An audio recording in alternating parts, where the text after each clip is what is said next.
Hare Krishna. I'm very grateful for everyone who has joined. Very thankful to all of you. Give me one moment here. Start with a small kirtan to invoke its auspiciousness, and then we'll get started. Actually, while I do this kirtan, it is very simple, very easy.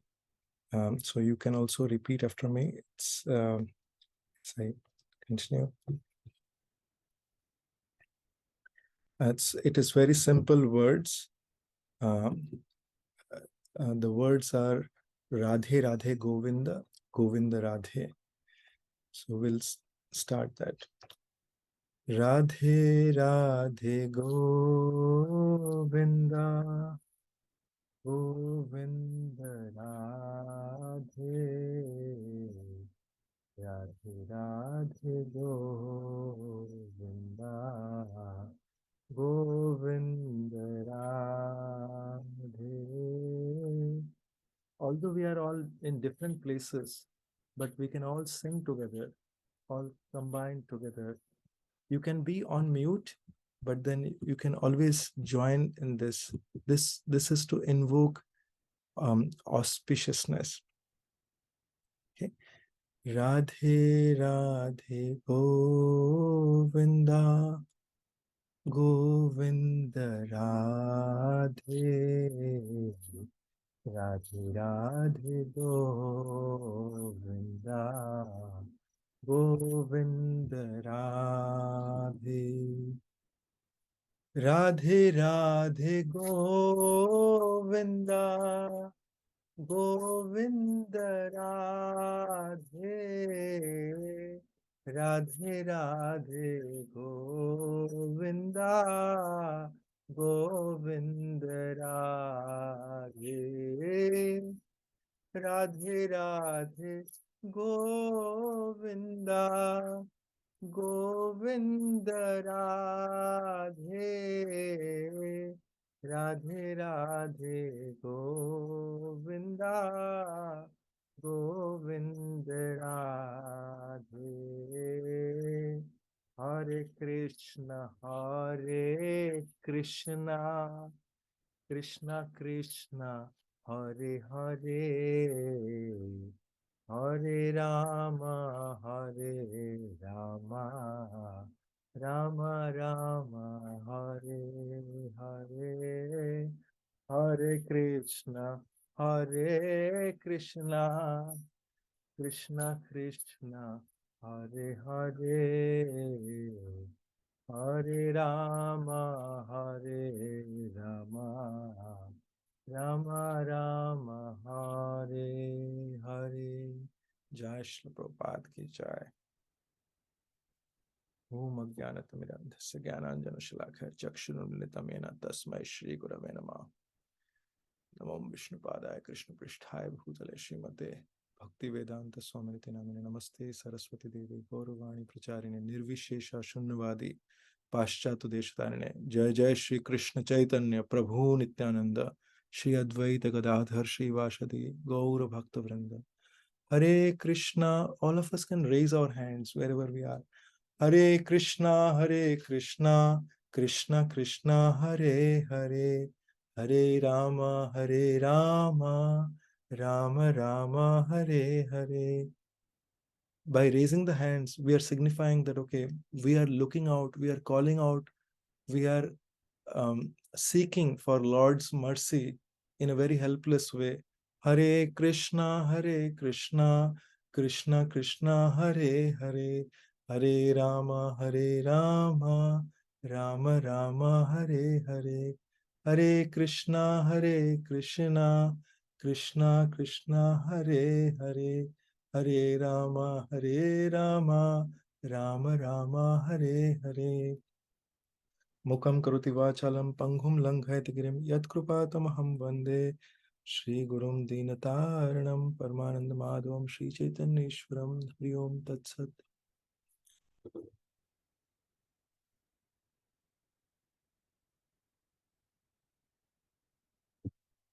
Hare Krishna. So very, very grateful to all of you. who have joined. This is I understand this is a Saturday morning in US, and it is Saturday evening in India. You could have a lot of engagements, but despite that, you have joined here. So I'm very, very grateful to you. I just give one moment here while I set up this. I can, thank you. I can see some of you. I'm not able to see many of you, but I can see a lot of you are here. So for those who are on the video, I can see all of you. Thank you very much for joining. And we have all gathered here.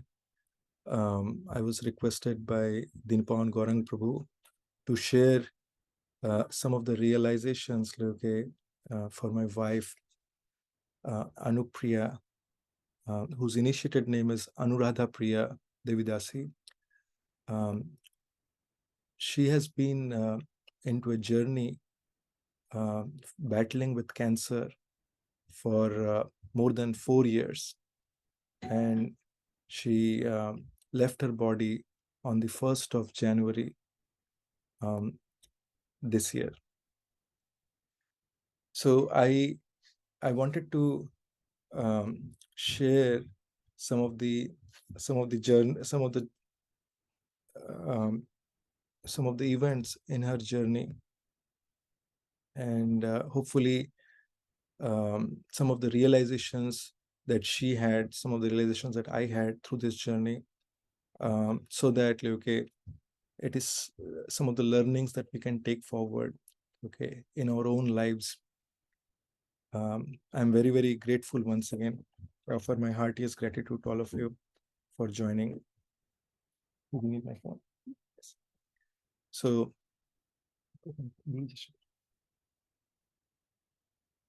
with that being said, let us get started. It has been a very turbulent journey, I would say, but at the same time, okay, it was filled with learnings, and there was a lot of things that we were grateful for within this journey. So just to get started, I know we have a lot of people who have joined here. Some of them, okay, who have joined even from my school days, like although they are such, and some of them, okay, I know some of my some of the members I have seen here when I grew up in my childhood, okay, they've been with me. Many of you who have attended our marriage, okay, here.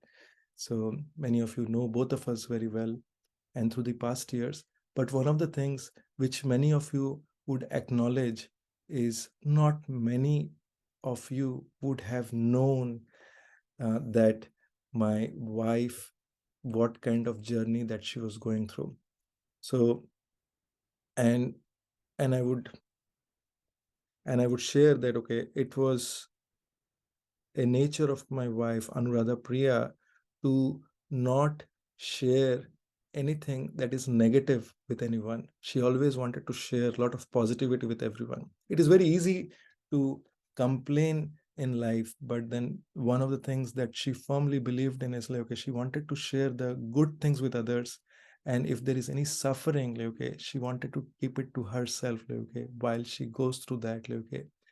Even within her suffering, like, okay, there are many who have been helped by her in various ways. And as we go along, okay, and as time permitting, I will try to share those. So let's get started. So firstly, I would share, okay, how was this cancer diagnosed in this? Because I want to make sure that, okay, everyone understands this. So this is in 2018, she was diagnosed with cancer.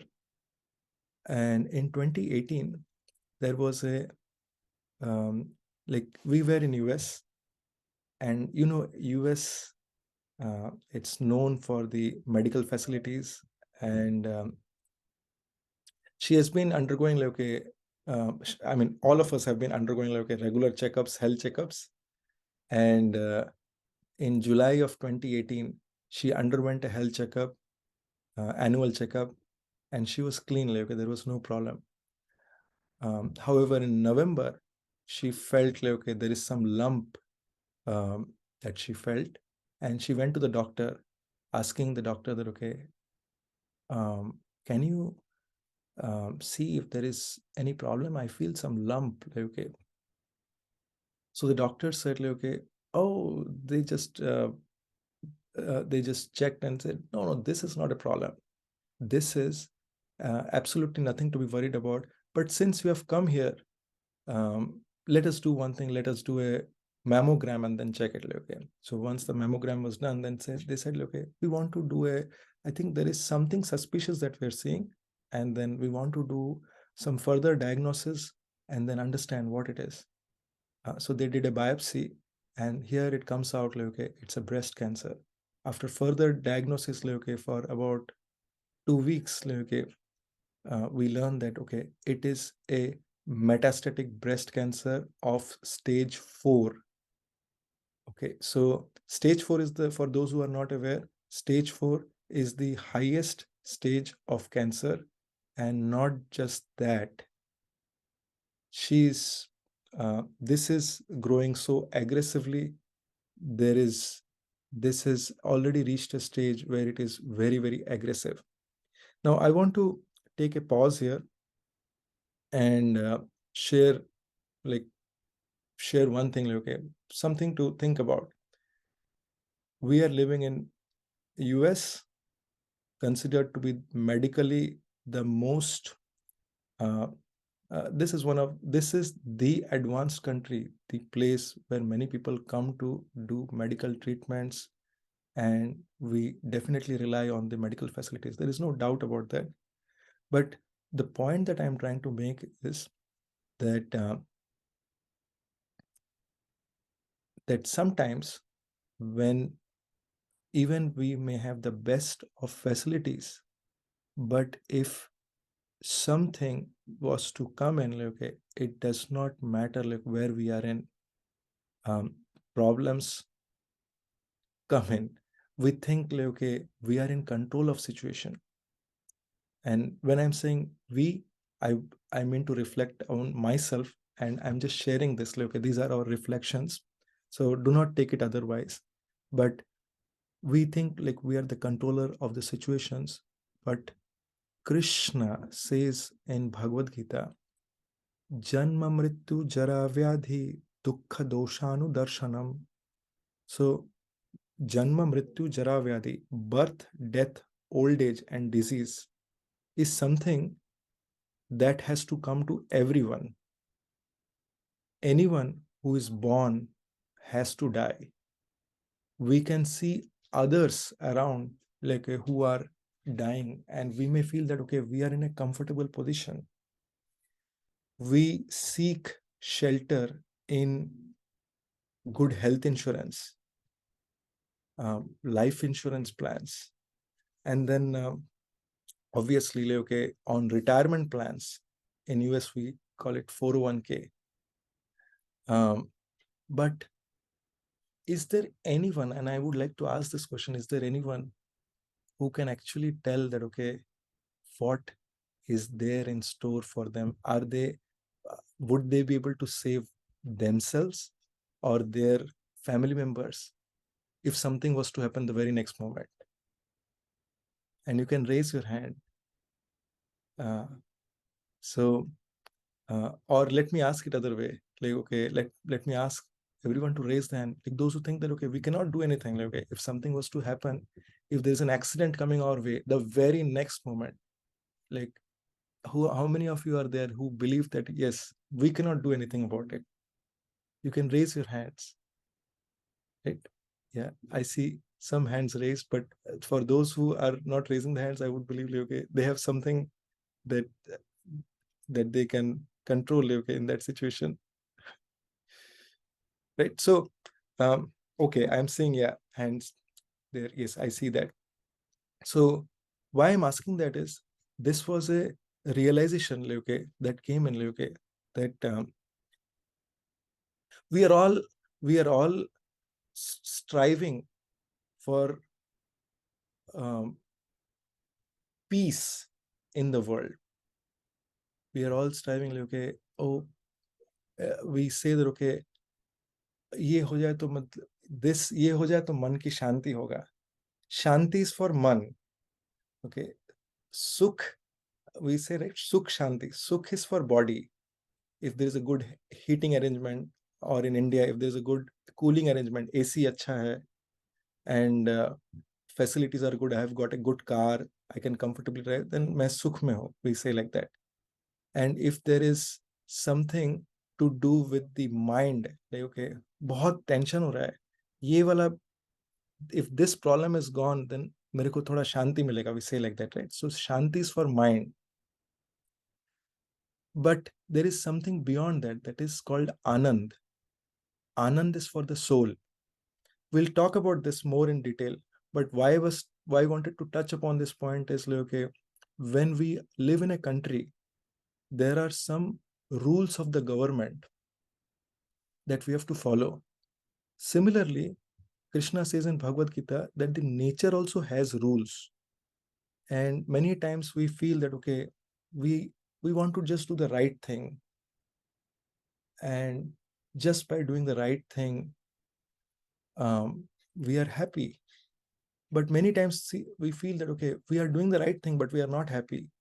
So I don't know if any of you have encountered this question, but then this is a very common question. Why is it that, okay, I am doing such good things, but I am not happy? Why is it that, okay, this other person, okay, or a or for instance, like, okay, some terrorist, for example, oh, he has been doing so many bad things. How is it that, okay, he's so happy? So these are some of the questions, like, okay, that that we were encountering actually, where we were going through this. So one of the things, when the doctor told my wife, like, okay, Anuradha, Priya, that you have, and in this case in US, it is the doctors who directly tell it to the patients. So the best thing that they can do service is, like, they will go and tell directly to the patient that, okay, oh, I want to talk directly to the patient. They give him the what is that, they ask the patient to bite the bullet. Okay, you have metastatic breast cancer stage 4. Now for a moment, I want you to close your eyes and just think about a person 35 years of age who gets this message, mother of two persons, a 3-year-old and a 9-year-old. Okay, she gets this message that, okay, you have metastatic breast cancer, and you know what, you have very less time left in your life. Thank you.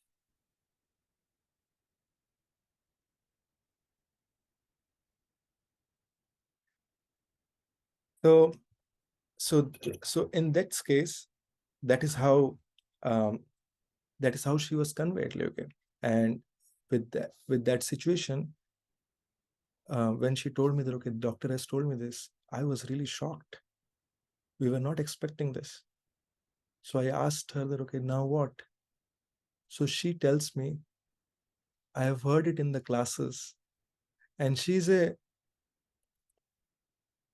um, she's very she's a very attentive listener. She has got a very excellent listening skill. So she said that, okay, I have heard it in the classes, in the Bhagavad Gita classes, that, okay, when good times come, we consider that as a mercy of the Lord. So of course, when bad times come, we should also accept that as the mercy of the Lord. Um, so if this has come, then the Lord has put me in this situation. Krishna has put me in this situation to teach me something out of this. If we, and I've heard it in the classes that, okay, if we are just going in the regular way, then we may be okay. But if we have to go through some difficulties, then maybe this is Krishna's plan on how we want to grow through it. I was really taken aback because um, she was sharing some of the things. I have also heard the same things, but I was not in a position, okay, to contemplate on these things at that point. But I was really um, uh, internally, I was really thinking, okay, she's a very brave person, and that is why, okay, I just thought, okay, while through this journey, okay, there are certain things, okay, I wanted to share, and she wanted to share this, okay, but however, with very very limited time, okay, she's been sharing this with me, um, and at one point of time, okay, she wanted to share these things. So I want to take a take one um, pause here, and I want to reflect on one thing. So generally what happens is, when we are put in a situation, okay, when we have things not going our way, okay, then we are obviously not so happy. Now, what does it mean to have, what are those different types of problems that can come in life? So Krishna says in Bhagavad Gita, there are only three types of problems that can come to any person in the life. And those three types of problems are, number one is called adhyatmic. Adhyatmic means problem due to body and mind, problem due to our own body and mind. So physical problem or any kind of mental problem. So physical problem could be like, okay, we have heard, like, okay, this cancer is one example, but we have heart diseases, cholera, typhoid, fever, all different kind of things. These are all physical types of problem. The problem due to mind, which we see more relevant these days, is mental distress, depression, okay, anxiety, stress. All these diseases are also coming up. This is one. This is problem number one. The second type of problem is problem due to other living entities. I may be doing okay, but you know what? Like, okay, my family member is creating a problem for me, or my supervisor or my boss at work is creating a problem for me, or my neighbor is creating a problem, or these people are okay, but then the dog bit me and I have to take now 14 injections. So, or we all know about this example, coronavirus. There is a living organism which we can't even see, which has put the entire world on a global lockdown. So, and the third type of problem, so we talked about, this is the adhi uh, this second type of problem is called adi bhautik, and the third type of problem is called adi daivik. That means problem due to natural disaster, tsunami, cyclone, and so on, landslides. Now, what happens is, when we are faced with a problem, which could be our problem or a problem of another family member or anyone whom we know, or if someone tells us, someone, then one of the things is like, okay, it whether it's we we reflect in terms of who the person is, like, okay, oh, my son told me something like this, or my boss told me something like this, or I am having a physical pain. So in most of the times, like, okay, and we expect everything to go well. However, we are forced by the situations, like, okay, where things don't go our way, no matter who we are, no matter, like, we may be the Birlas and Tatas, and no matter, like, whoever we are, we have to undergo birth, death, old age, and disease. We cannot choose which house we are born. We cannot choose the date when we die.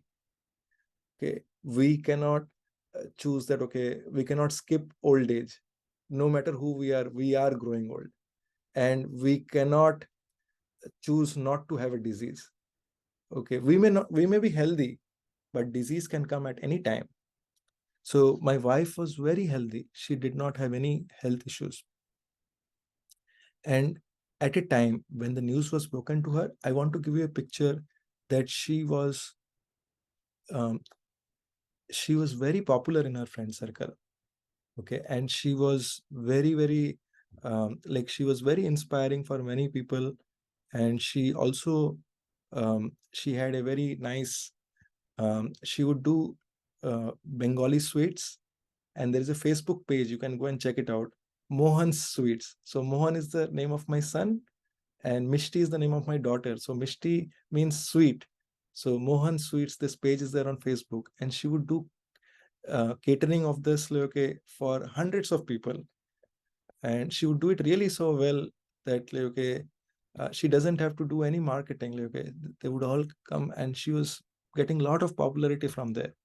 Then just a year before, 2017, she got introduced to some of her friends who were into this drama, and then she started doing dramas, and she was gaining a lot of popularity with that. She was just traveling in different places, like, okay, doing dramas.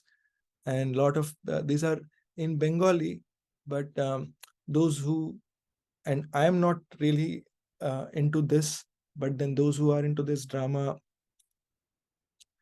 there are many popular people, like, okay, who are into this theater.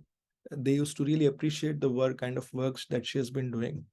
But during this time, like, okay, this was a really setback externally. If you see, this was a really big setback. And the reflection that we had was like, okay, and we have been hearing it from our classes, that, okay, that no matter who we are, when setback comes, like, okay, it can come at any point of time. And Srimad Bhagavatam, like, okay, goes into very detailed, vivid details, like, okay, giving examples of, like, okay, what has happened to different type of devotees when they were hit with setbacks at different journey of their lifetimes.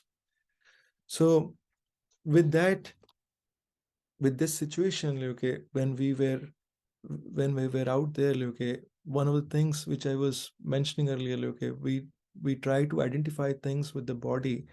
So one thing that we had, one of the things that we had heard from our classes was that Krishna says in Bhagavad Gita that our real identity is that we are a spirit soul. We, each and every one of us, have taken millions and millions of birth, and we have been into an ant body, a cockroach body, a mouse body, a dog body, and all the different bodies that you can think of. And we may have been even demigods, means devtas, okay, and we have been in hellish planets also. And then we have got a human body, but our real identity is that we are soul. How do we know that? So many times you might see that, okay, when a child is born, they may already come with some of their tastes, okay, from past. Also, many people think that, okay, it is just one life, just mauj kar lo, enjoy kar lo, and that's it. But then in that case, there we see, and whatever are the karma that we have in this life, we just get that within this life. But in that case, you may see that some child is born, and immediately after getting born, they are they are faced with a very deadly disease. Now this child has not done anything bad. We may see many times, like, okay, that one person throughout their entire life have been doing good, but somehow they have been not getting returns, such good returns. How do we understand this? So this is a very deeper principle where, like, okay, where the laws of karma are very intricate in nature, and whatever we do, whatever we are doing, that has very important significance. Krishna goes to the detail in explaining what is good and what is bad. Why I'm sharing this is because there is a point that I'll come to, which is very, very important to understand. If we take, for example, Mumbai, in Mumbai, if we want to hire a rickshaw, what happens is we'll say rickshaw, and then that rickshaw wala will come. But that rickshaw wala's name is not rickshaw. Do you see the point? Like, okay, we are calling taxi, and the taxi, the one who is driving the taxi, his name is Mahesh or Suresh. But when we call rickshaw, that person is identifying with the rickshaw, or that person is identifying with the taxi. So similarly, we whose real identity is spirit soul, we are identifying with this body. We are thinking, "Arey wah, kya planning kiya hai? What I have planned? This is, I have built a mansion." Okay, but 50 years after from now, I'll not be there. Okay, I don't even know that, okay, whomever I am building it for my family members, whether they'll be there or not, whether I'll be able to protect them or not. These are some of the pointers that were hitting us. I'll take another example. Let's take, for example, there is a person who goes in a very nice car, okay, a BMW, luxurious car. He parks it outside his office, okay, and then he goes to second floor where he has to attend a meeting. Now, as he's attending the meeting, he just hears a voice that someone threw a stone on the glass of his car, and the glass smashed. So immediately he goes ahead and looks at from the window, and he sees that, okay, it's his car, whatever, the BMW car, that red BMW that has been which has been smashed. So that has been smashed, and this person is now, as soon as he sees his car, like, okay, smashed, his heart sinks and he gets a pain in his heart. Oh, it's the window shield in my it's the glass shield in my car which has been damaged. So immediately runs down, and then, like, when he sees the car, then he sees that there are two red BMWs which are standing next to each other, and the car that got hit with the stone is not his car, but it is another car. Then he's happy. Oh, it's not my car. Okay, so the pain in the heart is directly related to the stone hit within his car. He is not the car, but he is getting the pain because his car has been hit. The point that I am trying to make here is, we are not this body. We are spirit soul. Okay, so, and if we understand this, and if we practice this, okay, then in that case, we have the possibility to come out of the, we will definitely have to go through the sufferings. There is no doubt about that. But the pain is optional. As long as we identify with the body, we can never be happy permanently. But as at spirit soul, Krishna says that, okay, he has these three qualities. Satchidananda Vigraha. Sat means eternal. Eternal means ongoing. Chit means with full knowledge. And Anand means bliss. Okay, so same way in Bhagavad Gita, Krishna says, Aham Brija Prajapita, means I am the seed-giving father of all living entities. So he does not say I am the seed-giving father of human beings, I am the seed-giving father of this type of entity or that type of entity. Of all entities, I am the seed-giving father. And so every one of us, okay, all living entities are children of Krishna. And as father, okay, his qualities are also there in us in small proportions. So we are also Satchidanand. Why we think that, okay, we want to live a permanent life? We like permanent job.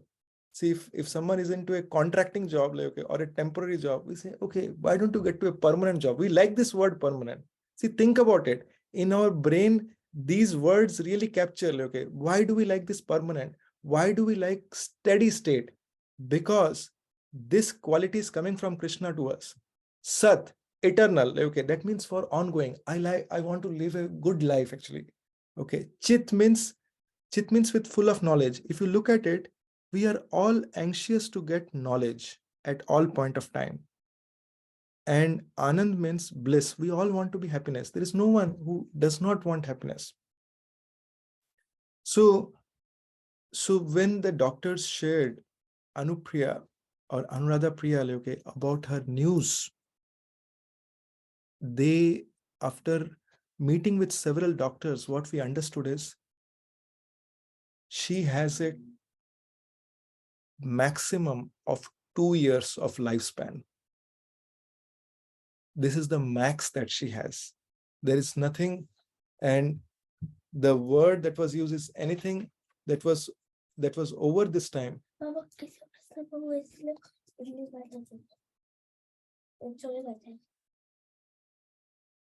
So this is the maximum lifespan that that she has, 2 years, and anything above that is just a bonus. Think about it for a moment. If someone has such a less span, it can really put someone down. So at that point of time, we were really hit back actually, trying to understand what can we really do. So I started doing a lot of research around this as to how do we get out of this. See, it is our tendency, right? Like, okay, when we are hit with some of these kind of situations, we really want to control the situation and we really want to come out of this. No one really wants, like, okay, um, to just um, to be in a situation and be captured by it. So our first thing is that, okay, we really want to somehow or other, we want to find a solution for this. So I went to the extent of finding that in the world, there are 7 different treatments available outside of the modern medicines that we have, which are treatments of cancer. And it was a very high ordeal with which I had to look out, like, okay, I had to see that, okay, who has really tried this and what really worked. Because unless and until we know that, okay, there may be many things, and internet may show 1,000 things, but if you have to put a loved one through that, you need to know that, okay, what is really working for others. So with that exercise, like, okay, we boil down to one of the treatments, like, okay, which was being done in India, in a place very close to Vrindavan. And in this case, like, okay, we got some case studies of people who have been cured in this. Now, we knew that the best case scenario for modern medicines is 2 years. Okay, so it's practically nothing actually. And this is the best case scenario if the medicines work. We don't know the other scenario. So during that time, like, okay, and it was very important, like, okay, during this journey, like, okay, to keep us inspired. So one of the thing I will share that really inspired us. So I think all of you have heard about Steve Jobs. And Steve Jobs, he was managing this entire Apple, and he had a lot of vision for Apple. Steve Jobs was also a cancer patient. And when he was diagnosed with cancer, when he was at his last stage, so doctors asked him, he was actually surrounded by people. They were asking him, like, okay, so Steve, what is the future of Apple? How do you see this vision and everything? And Steve knew that, okay, he did not have much time. So he told, so I don't want to discuss about Apple right now. He asked his doctors, can I get 6 months of additional time? So doctor said, no, we are sorry. We can't give you 6 months of time. You don't have much time left. And if we reflect on this, many of us, like, okay, have high ambitions? I will be the first one to put my hand. I had high ambitions. Okay. And at one point of time, I was flying in career was the most important thing in my life. But then let us check who our ideals are. Okay. And people who have managed this, who have built this legacy of Apple, okay, when they are faced in the situation, they are begging for 6 months. But on the other side, I will tell you, okay, we have Srila Prabhupada's disciple, Srila Bhakti Tirth Swami Maharaj. He was faced with melanoma cancer. Now, melanoma cancer, for those who do not know, is a cancer that affects the bones, causing excruciating pain in the bones. His legs had to be amputated, both legs had to be amputated. And in that situation, and we have videos on YouTube, okay, he was telling, there is no way I'm going to trade my situation with anyone, okay, because it cannot get better than this. I want to repeat it. He was saying that, okay, it cannot get better than this, not worse than this. It cannot get better than this. How is it happening? How can a person think about this? So I don't know if you can see it, okay. If you see this picture here, this is of Srila Bhakti Tirth Swami Maharaj. Okay. He's definitely, okay, an ideal that I follow, because in the life's most distraughtful journey, okay, he was relishing because he had deeper taste. Now, what does this deeper taste mean? I'll give an example. If we go to Mumbai beaches, right? If our life is very shallow, if we go to Mumbai beach and if we are trying to swim, okay, in the near the beach. Now I know Mumbai beach and many of the beaches are very polluted. So what will happen is, if we are trying to swim in the near the beach, then all we will get in our hands is all those garbage and plastic and all these things that we'll get. But if we are diving deeper into ourselves, consider that, okay, we have gone away from the beach, maybe 300 meters, 400 meters away into the sea. If we are diving deeper into that, then in that case, the current of waves will not affect us. In fact, okay, if we dive deeper, okay, we can get oysters, we can get pearls. So that is one principle that we took as a learning from this. Now I know, okay, many of us, including myself at one point of time, we thought that, okay, now when it comes to sadhus, there are a lot of bogus sadhus, okay, who are there. I have personally seen many bogus sadhus in my life also. Okay. And so how do we really understand, like, who is a valid sadhu and like, because we have to get strength at all point of time, and we have to really see, if we look at many of the people, okay, who have written motivational books and motivational speakers, if you just do some small research on it, you will see many of those motivational speakers itself, and I can name a few actually, who have themselves committed suicide. Okay.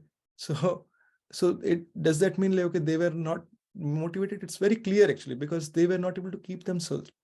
But how is it, like, okay, that a person who is having cancer, like, okay, is able to stay so much motivated? So it also depends on, like, okay, what cadre, like, we are looking at, what we are looking at, because many of the sadhus that we see here, like, okay, maybe just one of the things that was our learning is, there are 4 bona fide sampradaya. That is, it's called Brahma Sampradaya, then Rudra Sampradaya, Shri Sampradaya, and Kumar Sampradaya. These are lineages that are coming from Krishna himself. Okay. And these sampradayas, when we say bona fide, right, means that it is very authentic.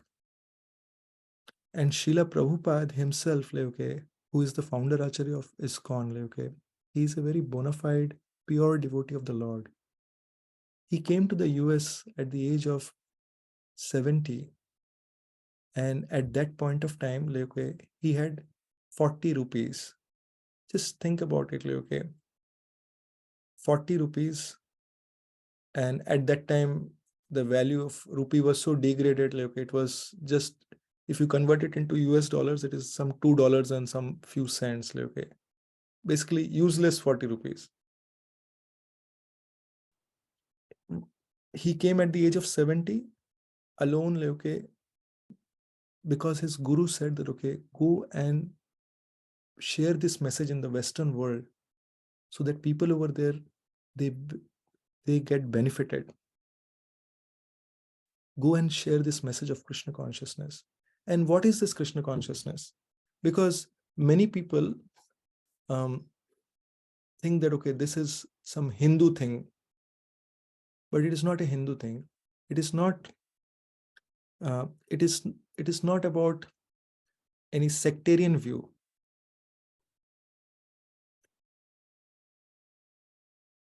This Krishna consciousness is something like, okay, which teaches one to become a better Hindu, to become a better Muslim, to become a better Christian, because the principle is around understanding how to become a servant of God, okay, rather than becoming, rather than cultivating hatred amongst oneself. Because many of us have this feeling that, okay, religion has caused a lot of wars more than anything else. And it's not about like, okay, how we develop hatred amongst ourselves, but how do we develop that loving feeling? Because at the end of the day, if we look at it, each of us, no matter whatever we are trying to do, we are doing this because either we are trying to get love or we are trying to give love. If we do a job, at the end of the day, we want to see our family happy. We want to see our parents happy, our children happy, right? Okay. So that is, we want to give that love, or else, like, okay, even if we are trying to do something, like, okay, then in that case, it could be either in giving love or in getting love. So this exchange of love is a nature of the soul, that the soul always wants to reciprocate in terms of love. So why I was sharing this is because we were understanding these deeper principles in our journey, and it was a rough time. But as we were going through this, one of the things, like, okay, and I just remember this, there is an there is a English proverb, um, that it says, there is a saying that says that the more you sweat in peace, the less you bleed in war. I'll repeat, it is, the more you sweat in peace, the less you bleed in war. So it was a what we say in IT world as, it was a high learning curve. We were learning day in and day out through this journey. The journey was teaching us a lot of things. Anuradha, Priya was completely into it. One of the things that really helped her was one of the books, the Journey Home by His Holiness Radhanath Swami Maharaj. Life's Amazing Secret by His Grace Gaur Gopal Prabhu. So these two books, definitely she was reading like in her initial phases, which gave her a lot of strength, because uh, in order to go through a journey, we definitely need strength, no matter whoever we are. One may be struggling in their job, one may be having difficulties in their health, one may be dealing with a challenge with some of their family members. So we need strength, we need guidance also. So I will share one incident, okay, how this happened, because just to give you a past background, we come from a a very simple Bengali family, and okay, we were not exposed to this earlier, like before we came to US, about the spiritual aspect of it, because the spiritual aspect were definitely giving us a lot of strength. But in our initial days, and going back to 2013, I want to share one incident here. It was I still remember, it is 2013. It was the day of Christmas, and we just had a new car. So we were driving down to the temple. And here in US, there is a concept called black ice. Black ice means that there is ice on the road, but you cannot see it. So so we were driving, and suddenly like, I realized that my car is going out of control. Now, what do you do if you're in the driver's seat? You will definitely try to get control back. So I saw that the car is going on the right hand side, like it was not in my control. It was just going on that side, and then I tried to move it the other side. So I saw that the car was again in an uncontrolled way. It was going on the other side. So at that time, I just pressed the brakes. Now, in some of those icy situations, those brakes could be complicated. And when I pressed the brakes, the car started just rotating in the middle lane. There are 3 lanes. Just imagine the car is just rotating in the middle lane.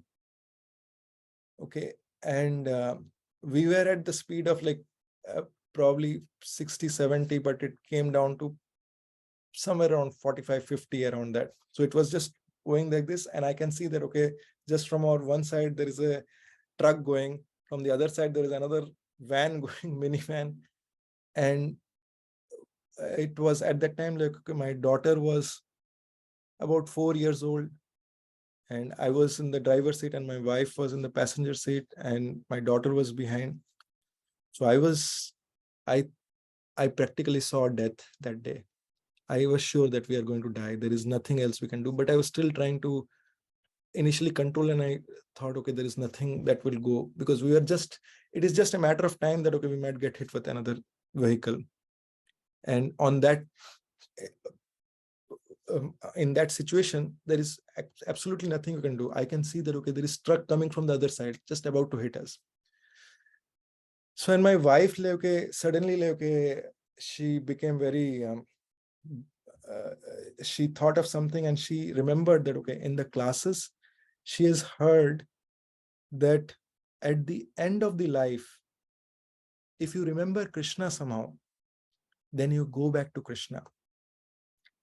So she caught hold of my daughter, and she caught hold of me. Now, this again goes to the principle that, okay, we have all lived many lives as souls, as spirit souls. We have transitioned from one body to another. Many of us think that, okay, when someone dies, and I have heard this many times, many people say, okay, oh, it's all over, this person died. Okay, now think about this. In English, we say, someone says that, okay, my dad passed away. Okay, now the dad's body might be out there, but we are saying he passed away. So what is it that passed away? It is the soul which passed away.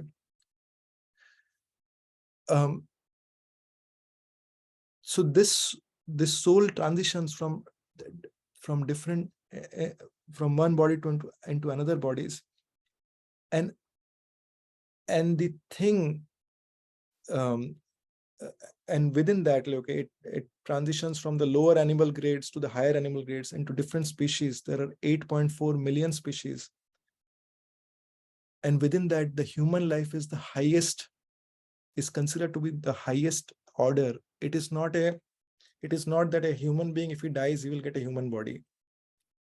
The Bhagavad Gita goes into very greater details to explain like how this works. At the end of the life, what happens is our entire life will become like a very fast forward movie, and it will be scrolled to us. and whatever thing we are attached to the most, that picture will come out of that entire thing, and that becomes the cause of our next birth. So let's take an example. If one is very attached to dogs, then okay, out of the entire life, okay, somehow at the end of the life, okay, this dog thing, okay, which is they are attached to, that comes out, and in their next life they become a dog.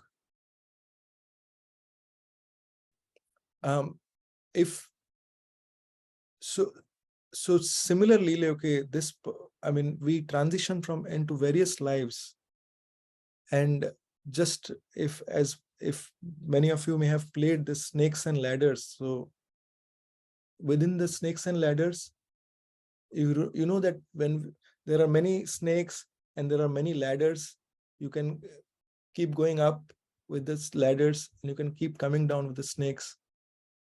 But then after 90, there are only two snakes. So there is one snake which is sitting in 99, from which one will come to 13. So similarly, the smaller numbers are just like the various species of various different species. But when we are at 90, that means we have finally reached the human life. At that time, you can think about it, how much alert we should be with respect to maneuvering our human life. And if we miss that chance, then at 99 we'll come to 13, we may go into some lower grade animal. So, and within this, okay, we hear about the word dharma. So Bhagavatam, actually Bhagavad Gita, that says, and among all the different practices that are done, the Vedic texts are the very older ones, okay, where it is said that Bhagavad Gita says, which is the essence of all the Vedic scriptures, Bhagavad Gita, it says that, okay, this dharma has 4 pillars. It is supported on 4 pillars. That is Satyam, Saucham, Daya, and Tapas. Satyam means truthfulness. Saucham means cleanliness. Daya means compassion. And Tapas means austerity, tapasya. Dharma is actually standing on these 4 pillars. And on these 4 pillars, okay, there are 4 different regulative principles that are recommended for mankind. Why mankind? Why not other animals? Because animals will not understand this. For it is said in our scriptures, ahar nidra bhay maithunam cha samanyan etat pashubhir naranam dharmo hitesham adhiko vishesho dharme nahina pashubhi samana. Ahar nidra bhay maithunam cha. Ahar means eating. Nidra means sleeping. Bhay means due to fear we are defending. And maithun means sex life. Samanya etat pashubi narana.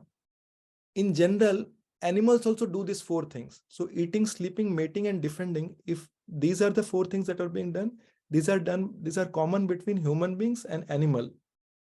Then it is said, dharmo hi tesham adhiko vishesho. Dharmo hinam pashubhi samanam. Without dharma, that man who only engages in these 4 things is same as a 2-legged animal, is non-different from a 2-legged animal. But dharmo hi tesham adhiko vishesho. But one who takes interest in doing dharma. Now, what is this dharma? So we talked about these 4 pillars. Those 4 pillars translate into 4 principles that are very important for human life. What are those? And I'll be very honest, I was not there. We have not grown up like this. But then, okay, when understanding these principles, okay, and especially within my wife's journey, okay, we understood this, okay, and I'll tell you very soon, okay, what was the result of that. This understanding this, that the regulative principles that it translates to, one of the things that a human person is a human person is required to follow in this human life is no meat eating, no gambling, no illicit sex, and no intoxication. Now, if you think, okay, if you think of our children, no one wants their children to be intoxicated. No one wants them to be doing gambling. No one wants them to be doing illicit sex. Okay.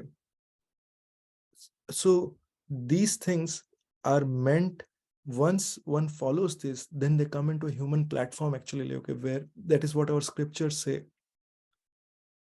Now, at this point of time, I'll tell you, we did not grow up like this. Okay, I come from a meat eating background. Okay, very much because, and uh, but however, understanding this, we changed our lifestyle, because whatever we are doing, we are responsible for the results of those actions that we are doing. There is any type of suffering that we are going through is not coming like, okay, it's not coming by accident to us. Every situation is an incident which is a result of like, okay, what we are going through. So in in in that case, like, okay, and I was explaining about this snakes and ladders, like, okay, if somehow or other one at the time of death they are able to remember Krishna, then they move out of the cycle of birth and death. And not just moving out of the cycle of birth and death, because many people say, okay, that means mukti. But it is not about mukti. But if someone is able to engage in some services, then in that case, they can go back to the spiritual world and engage in services. So this is a very higher principle. Once one engages in service, then they can be very blissful. But we'll come to that very soon. So it was within this journey, okay, that we had, I mentioned that, okay, we had to go to Vrindavan. We are at a point where we started some treatment over there, okay, some Ayurvedic treatment, very, very intense treatment. This required Anuradha Priya to drink 40 glasses of water per day. 40 glasses, I repeat, 40 glasses is not a joke. She was drinking 40 glasses of water every day, and it had very, very, very highly austere life actually. Only 2 types of dal, only 3 types of fruits, and a very austere type of chapati, which is a mix of like, okay, multiple flours.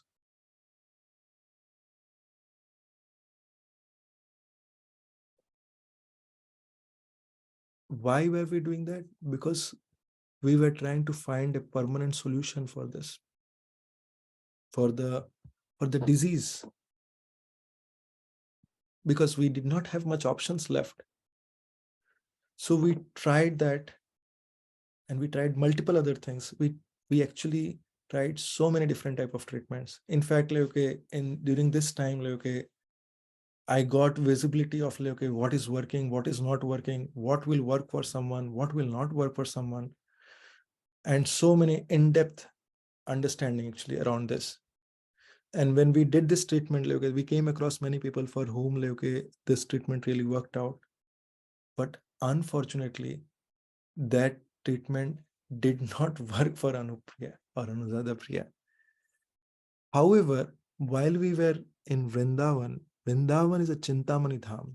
For those who do not know, for those who have not been to Vrindavan, Vrindavan is called Chintamani Dham. That means whatever you think in Vrindavan, whatever you desire in Vrindavan, whatever spiritual activity you do in Vrindavan is 1000 times more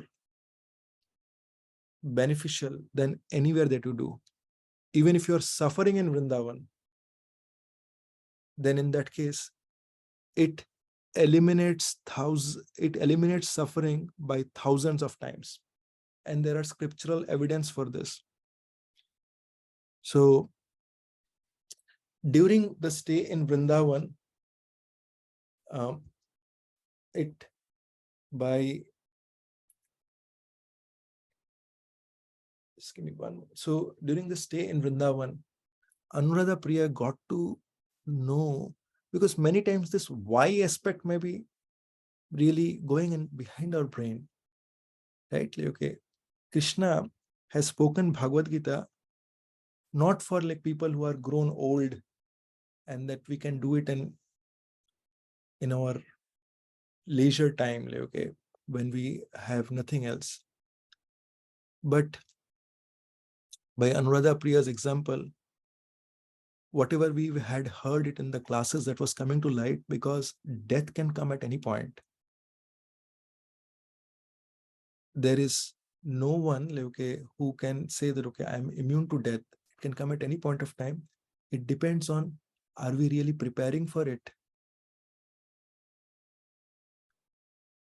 What does it mean to by preparing? Because what are, once one lives a life, like, okay, one is earning material things, right? Like, okay, when we get into a office, if we have joined in as a team member, we want to aspire to become a project manager. If we have become a project manager, someone aspires to become a project director, and then from project director one would aspire to become a VP, and from VP one may say, okay, I want to become a president. But uh, in our human life, like, okay, when we have got this, going back to the snakes and ladder example, like, okay, what are we really planning, like, okay, at the end of the human life? Because no matter who we are, if we are not planning for it, then we may lose this invaluable human life and may have to take life in different species. Or even if we are very fortunate to get a human life, extremely fortunate to get a human life, we may not have the same conditions as we are in right now. So in Vrindavan, okay, Anuradha Priya was in a, she had desired that, okay, she wanted to know why she is suffering like this. This was something which was going on in her heart, and it was revealed to her. There is something called past life regression. So it was revealed to her why she was suffering. What was her past life? Not just what was her past life, but who were the characters in her past life? Okay, in what state of life, in what state did she leave her body in the past life? What she had desired at the last moment, at the time of leaving her body, and how did she end up in this life? And what I'm saying here is not by verbiage, like someone tells her, okay, this is what you did, or like that. She was actually able to visually see this in that state that she left her body. She was able to visually, she was taken into that mode, like where she could see practically each and every of these things that I just said. And how did she, why is it that she's suffering? Because when she was suffering, she had metastatic breast cancer, but she had excruciating pain in her legs, excruciating pain. So it's terrible. She was very determined fighter. But obviously, okay, as a person, we are all looking for answers. So she was also looking for answer. And this thing, she got those answers in Vrindavan. She was also, she also got an answer that, okay, if she continues her life in the way that we are continuing, then in what state of life, then in what state will she leave her current body?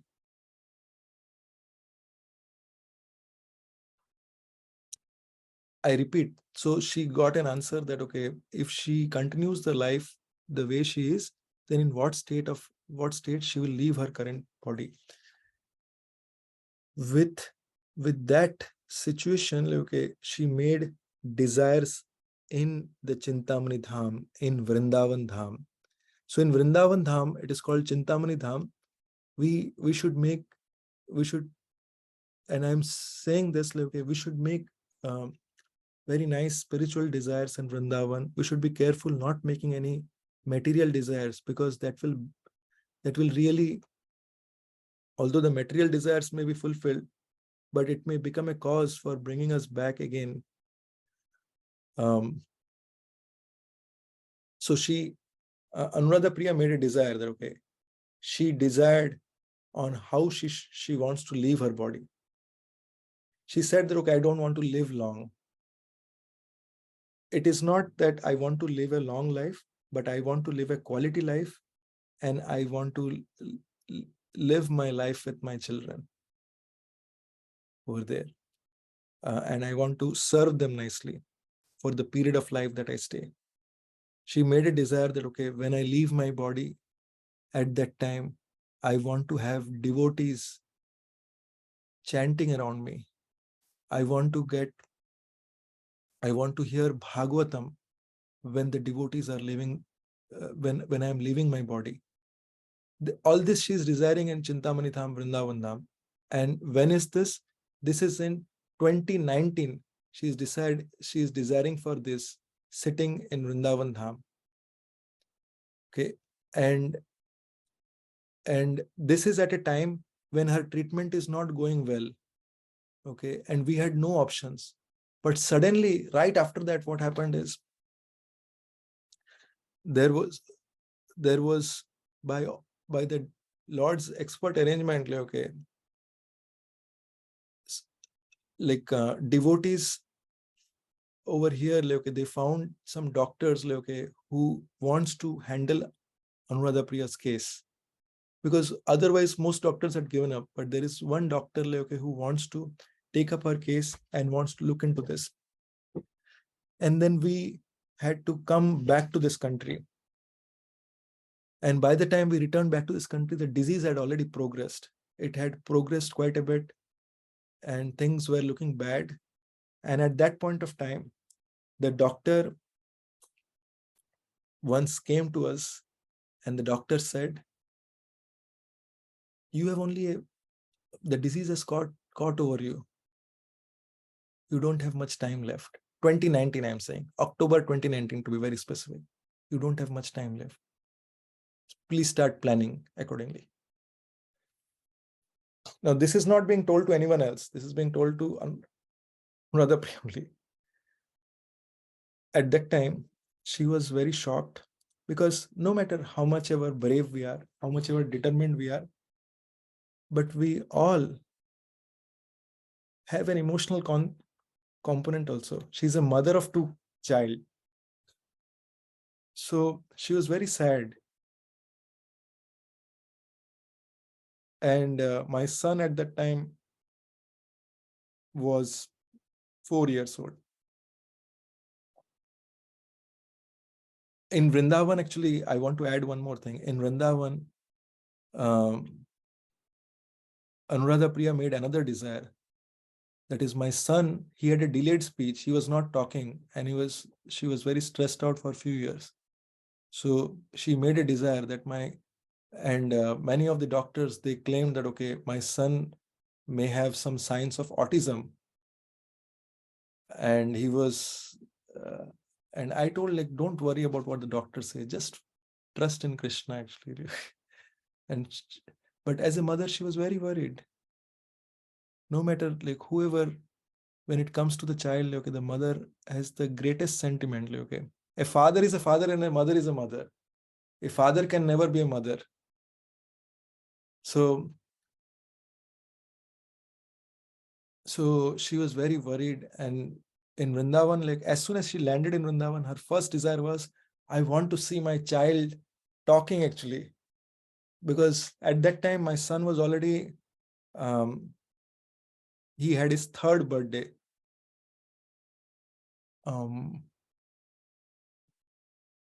No, he had his fourth birthday. He was barely talking. And he would not interact with most of them. But within 1 week, and the power of Dham is so much, like, okay, within 1 week, my son like was talking so much, like, okay, and he was really he was in total joy actually over there, and he would not be expressing so much earlier, but he was really relishing over there. So Anuradha, Priya was very happy to see that, and that really gave her joy. So coming back to again end of 2019, when we were back here, where she had no time, where the doctors said that okay, she did not have much time left. She was sad and I was sad. And I want to tell you, like, okay, at this point of time, one of the devotees whom I think, yes, I can see he's here, Dinapawan Gorang Prabhu, he came actually that day evening. And there was something that was happening. Devotees were really helping us like round the clock. They were giving us prashadam, like, okay, 3 times in a day. And they were in the hospital. They arranged, like, okay, for my daughter to be going to the classes. They arranged for the teachers. They were giving her educational support. Like, okay, this arranged for my son to be sent to a daycare, like, which is convenient. Put him with same age group, like, okay, kids in their houses, like, so that he's not missing parents, because he was very, very much attached to us actually. And why I'm saying this is because at this time I was completely in the hospital. Many of you who are here, like, okay, whom I know from past, like, okay, especially some of my school friends, like, okay, they tried reaching me for years, like, okay, I was being added to some school group. I did not have time at all because I had a very strong priority I had to work towards. But I did not have any time to even explain anyone. And I know that, okay, it is their greatness, like, okay, that they're here and they're still very well connected. And like when they got to know about like what the situation is, I'm seeing so much love. And always, like, okay, we both, me and Anuradha, Priya, we always felt like, okay, we are surrounded by the best souls um, across the creation actually, because it is so much blessing to have such wonderful souls.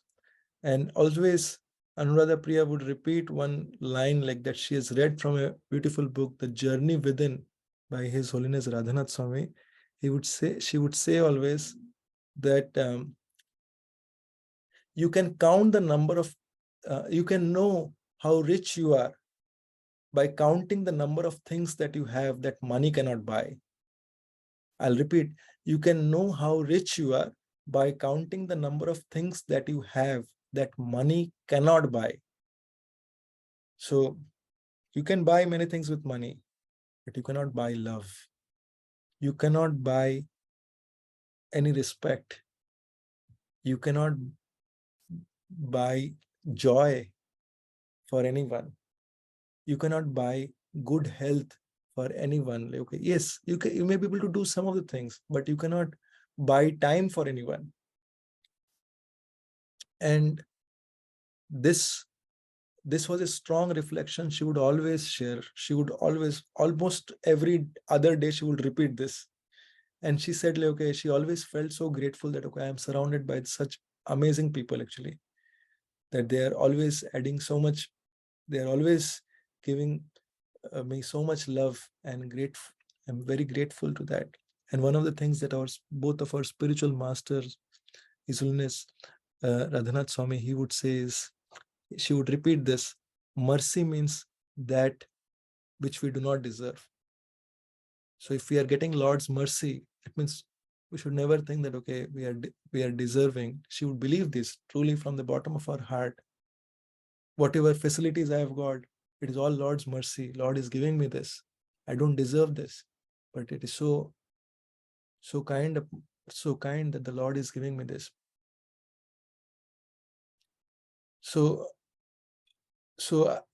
back to this one. Okay, so in 2019, when she was told that, okay, she does not have time, when we were very sad, at that time Dinapavan Gauranga Prabhu comes, and he uh, while devotees would give us prasad, but Anuradha Priya at that time, she had very limited capability, limited appetite, and most of the things would not suit her. But when Prabhu will come, he and his wife would pray so intensely for Anuradha Priya that no matter whatever they would bring, Anuradha Priya will want to eat that. So even I was surprised many times, like, okay, some of the things that she did not like in general, if they bring it, if they have offered it to the Lord, that, okay, praying for her, she would eat those also. So that day evening also, and Prabhu would, he had his office was like 1 hour off. So he would drive 2 hours to and fro to office. And after that, like, okay, his wife will cook and then he will bring it in the evening. So that day evening when Prabhu came, and this is very important, like, okay, that time, Anuradha Priya told, today the doctor told me that, okay, I don't have much time. She was very sad. And then I did not say anything. Now, I want you to listen very carefully to this part, because this is where the power of association of a devotee comes into picture. What is the value of a association of the devotee? Dinapavan Gauranga Prabhu, like, I also heard the doctor same thing, but and when the doctors told this, I did not even discuss with Anuradha Priya. I just left it at that. But Dinapavan Gauranga Prabhu, he laughed when the doctor said this. He said, "Oh, is it? The doctor told what?" And I thought that, okay, Dinapavan Gauranga Prabhu did not hear what the doctor said. Okay, and Prabhu said, "Okay, what did the doctor say?" So Anuradha Priya explains that, okay, yes, the doctor said that, okay, I don't have much time. So Prabhu asked, "Oh, did the doctor tell you how much time you have left?" So she said, "No." Does the doctor know how much time the doctor has? So we both laughed. We said, no, no. So now I have a question for all of you. And does any of you know how much time you have?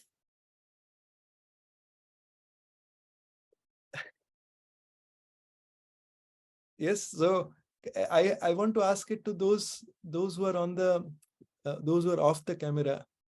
Does anyone know how much time you have? You can raise your hand actually if you know how much time you have, because I can't see many of you, or any of you who want to who thinks that, okay, you know that, okay, how much time you have. You can raise your hand, or if you, let's change the question, you can raise your hand if you do not know how much time you have. Right, I see many hands there. Yes. So none of us know how much time we have. There is not anyone who knows. So Prabhu asked this question, who is going to decide this? Is Krishna going to decide how much time you have, or is the doctor going to decide how much time you have? Obviously the answer is Krishna is going to decide how much time you have. So if Krishna is going to decide how much time you have, then why are you worrying about it? Leave it up to Krishna. Leave it up to the person who has to decide for it. And then he asked us for something. Then he said, Dinapavan Gauranga Prabhu asked my wife that, let's say Krishna decides that this is what your time and you have very less time. In this case, what would be your last wish? And my wife said two things. She said, I want to I just want that Krishna be with me always. I want to take shelter of the lotus feet of Lord. And she specifically said that form of the Lord called as Lord Narshing Dev. Lord Narshing Dev is a form of Krishna who always saves his devotees. So she said, I want to take shelter of Lord Narshing Dev. And second is, I want to I want to serve my kids, and then I want to serve everyone around, okay, all the devotees, everyone around, okay, if I get time. So, okay, this was October 2019. Okay, and somehow, okay, things were not, things were going okay. So and so she was surviving, but not much. For about 7-8 months, she had struggled. And then an incident happened, okay, during the, okay, I also forgot to mention, in Vrindavan, she made a third desire actually.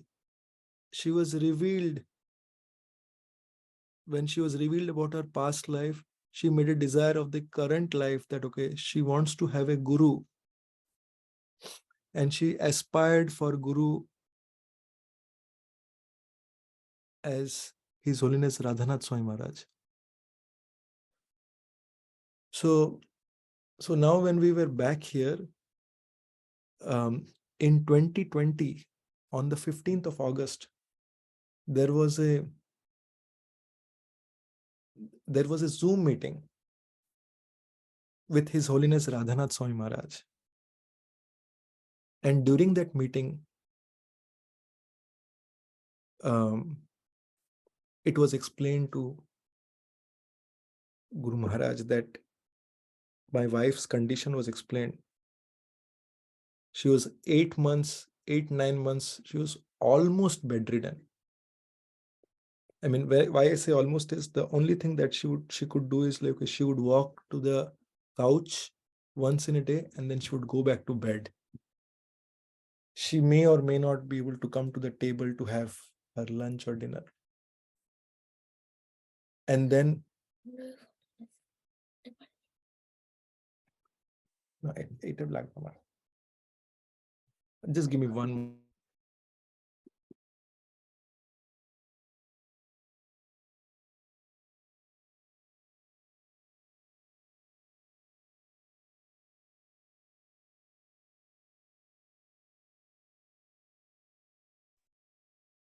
So at that point of time, like, okay, on the 15th of August 2020, there was this Zoom meeting with Radhanath Swami Maharaj, His Holiness Radhanath Swami Maharaj. And at that point of time, like, okay, Guru Maharaj was explained of her situation and was requested to pray for her. Maharaj said that, okay, yes, I will pray for her. And he spoke to her for like about 1 minute. And he said that, okay, Krishna is with you in this fight. Her faith grew tremendously after that. And I could see the determination. And during that previous period, there was a time when she actually had facial paralysis. Now, consider these. Like, I want to tell you certain things. Like, okay, she had lost her hair. She had facial paralysis. She had, because of her immunity being very much disturbed, like, okay, she almost lost the strength, like, okay, within her body quite a bit. And there was no, we did not know what is coming up next. But from that situation, and I have medical records, like, okay, from that day onwards, actually, right from that day onwards, there was such an high upswing, because the prayers of a pure devotee far outreaches anything, actually. So, and if time permits, I can share some of the pictures also, like, okay. that we had before and after, okay, because these are very, very striking. And okay, when she came back, okay, many people did not know that, okay, that she would be doing chemo every in that weekly periodic basis. And those chemos, okay, they were she was tolerating it so well that people thought that, okay, she was cured.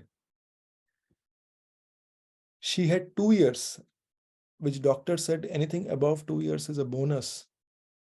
And she was, and the doctors had ran out of option. There were no other options actually medically. But then she was on a trial drug. She was among the first ones to be tested on a trial drug. And on that trial drug, she is the one who has survived the longest actually. So, and despite all that, okay, she was always, and she when she came in this uh, after 2020 August, okay, when she recovered, that was practically okay. She had very high energy. She was practically doing everything. She was driving. She was going whatever she wanted to do. She wanted to serve kids, others. Okay, she was doing that. She was doing the catering, and she would be talking to so many people about Krishna. And she would, but at the same time, she would be non-judgmental to others. Okay, she would many times, okay, she would say that, okay, um, that she would appreciate, okay, if anyone is really eager to hear more about Lord, about the understand from various perspective, okay, even different faiths also. Many cases there are churches where uh, devotees were praying for her. There were mosques where devotees were praying for her. So, and she's um, very much loved in the community in general as such. So, with all that situation, okay, things were going very, very positive. And then again, okay, in later this last year, okay, there were there was a situation, okay, when her health was going down. And I want to narrate one incident uh, on this. When she was, and this is just 2 weeks before she left her body, she was in a very crucial situation, okay, where she was unable to walk. She had very low leg strength. She was admitted to the hospital. And during that time, okay, there were various there were nurses like who were taking care of her. And I had suggested that, okay, because I had to take care of my son, and my son wanted to be with me in the night. So I would go back at the night and I'll come back in the morning. So I asked the nurse that, okay, just make sure that, okay, two of the nurses are taking care of her. And on this particular day, what happened is, okay, there, I just came to see her in the evening, and I saw she had a different type of something that looked like a bandage. And I asked her, what is this? So she said, it's nothing. They give me, like for these exercises. I said, okay, that doesn't look like any of those things like exercise. Looks like a bandage, but something like a bird type of thing. And she said, okay, there is nothing. And I just accepted what she said. And the very next day morning, I got a voice message from a nurse telling me that last night, you know what? Your wife, um, I was taking care of your wife, and I failed to take care of her because I had to take her to the restroom. And then I got a phone call.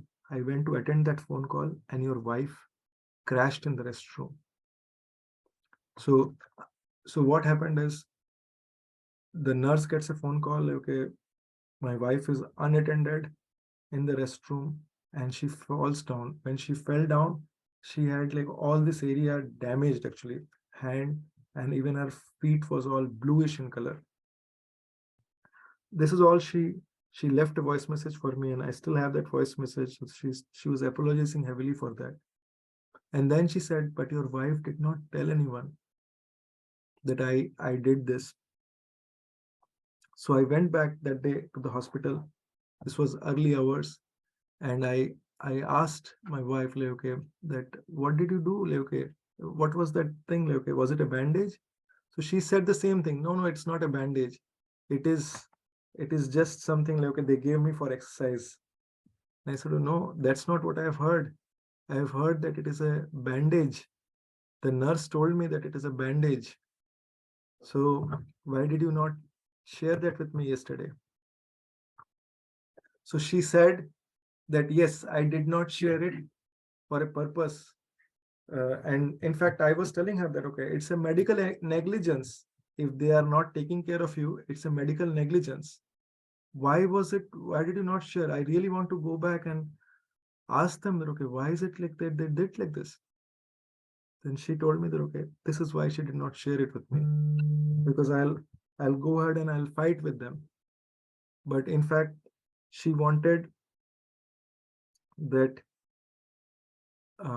she explained to me what happened when when she fell down in the restroom. Like okay, there were like 15 other nurses, like okay, and doctors who came about, and this nurse was also there, and they asked her like okay, what happened? Did this how did you fall down? She said okay, I just slipped.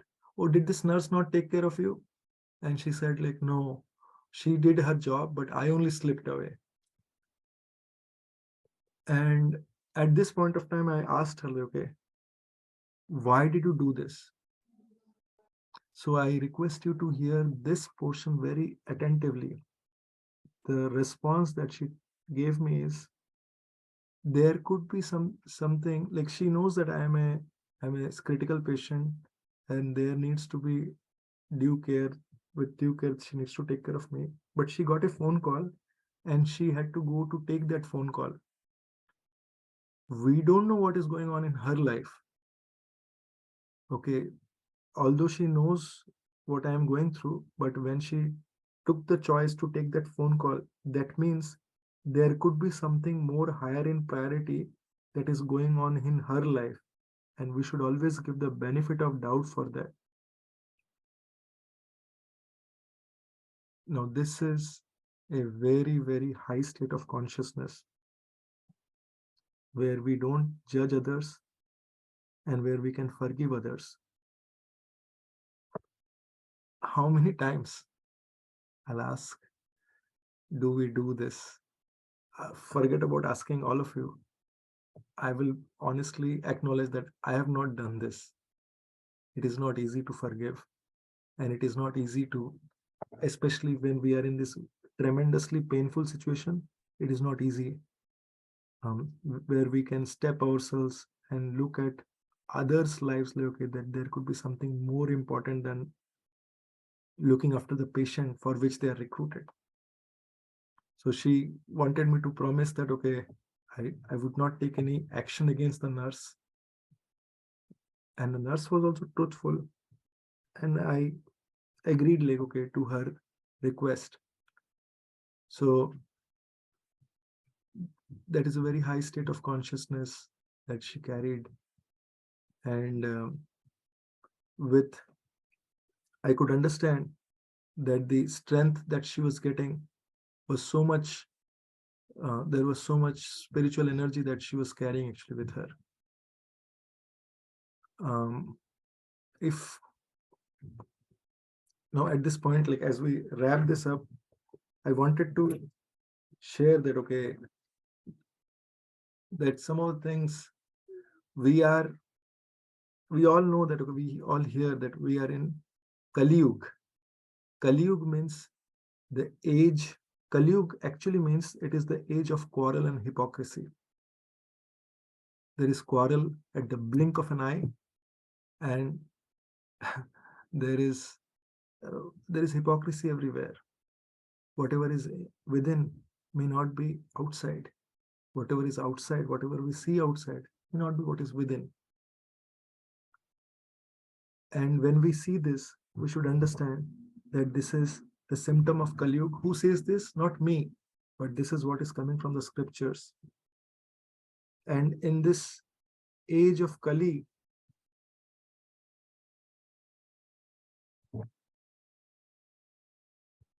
there is, our scriptures say that no matter who we are, I told about the three types of problems. Every one of us has to go through those problems. But within this, what we found, what we found shelter in is is in this is in bhakti.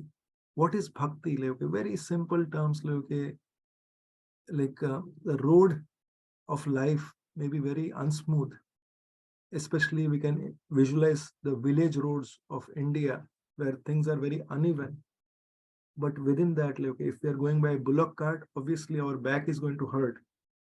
But the same road, if we go in a very wonderful Mercedes or a BMW car, which has very good shock absorber, then we don't feel that pain so much. Bhakti is that which gives us that. And what is the essence of this? Okay, essence is, okay, where we have to take shelter of the Lord within our situation, try to serve Him. And what is the easiest way to take shelter of the Lord? He said, Kali Kale Namarupe Krishna Avatar. In the age of Kali, Krishna has indeed manifested as in form of his holy name. When we are chanting the Mahamantra, it is called the Mahamantra because there are many mantra, and we have heard about, we all have heard about many different types of mantra that are there. And a mantra means manana trayate iti mantra. Mantra is one that controls the mind. And there are different mantras for different purposes.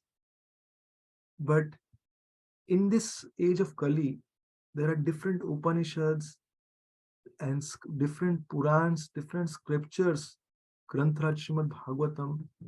They all conclusively say that there is one mantra that is called the Maha Mantra. And what is the significance of this Maha Mantra? The significance of this Maha Mantra is Harer Nam, Harer Nam, Harer Nameva Kevalam, Kalau Nasti, Eva Nastiva, Nastiva Gatir Anyatha. Means Harinam, Harinam, Harinam. Why three times? It's not that there is a bad tape recorder, tape is bad. No, no, no, no. That's not the thing. Three times it is being stressed so that there is importance being given to this. Harinam, Hare Nam, Hare Nam, Hare Nameva Kevalam. Kalau Nasti, Eva Nasti, Eva Nasti Vagatirannatha. Means there is no other way, there is no other way, there is no other way in this age of Kali other than taking the Harinam, Harinam, Harinam. It is called the great mantra of deliverance of the mind, because in Kali Yuga, the Srimad Bhagavatam goes into very vivid descriptions and says that people are very unfortunate. People are very disturbed.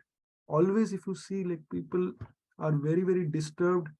And even if you see, like, the mind is very flickering, especially with all the gadgets and everything that we have. The mind is always flickering. There are so many options, like, okay, at home, like, okay, if visualize, like, if there is a TV, everyone wants to see a different channel.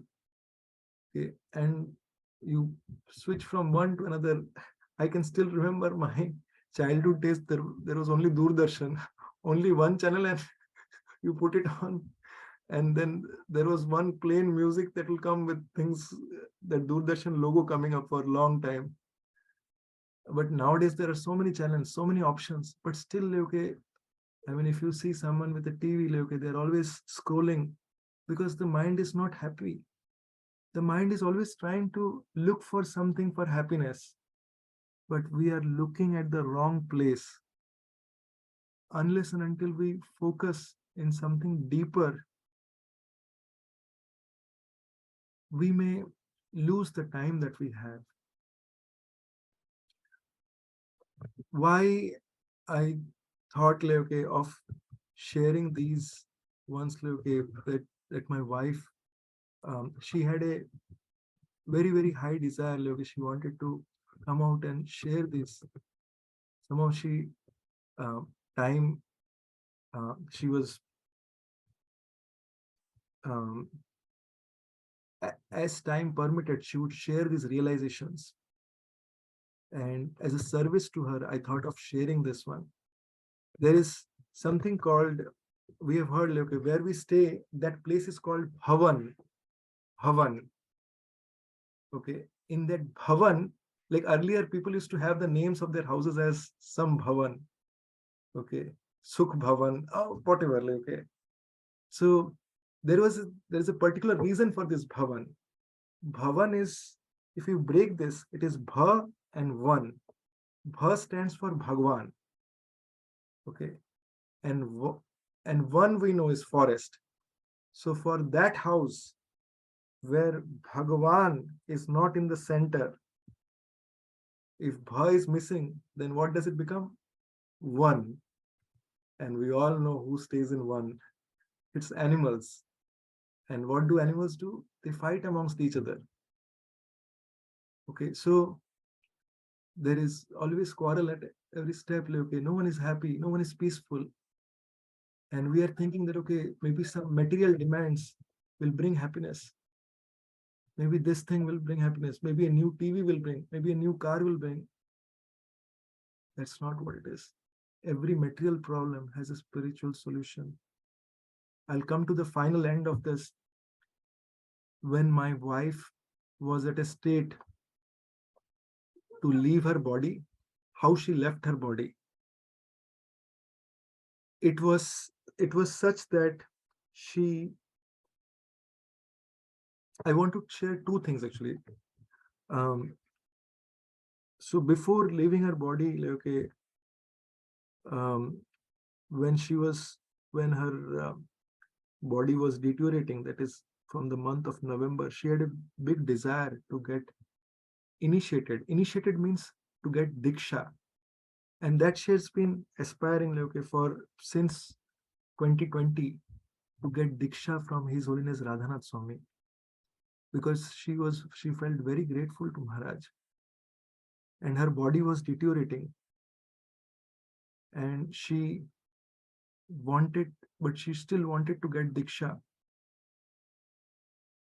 So Maharaj was supposed to come to Chicago for diksha, okay, in December of this last year,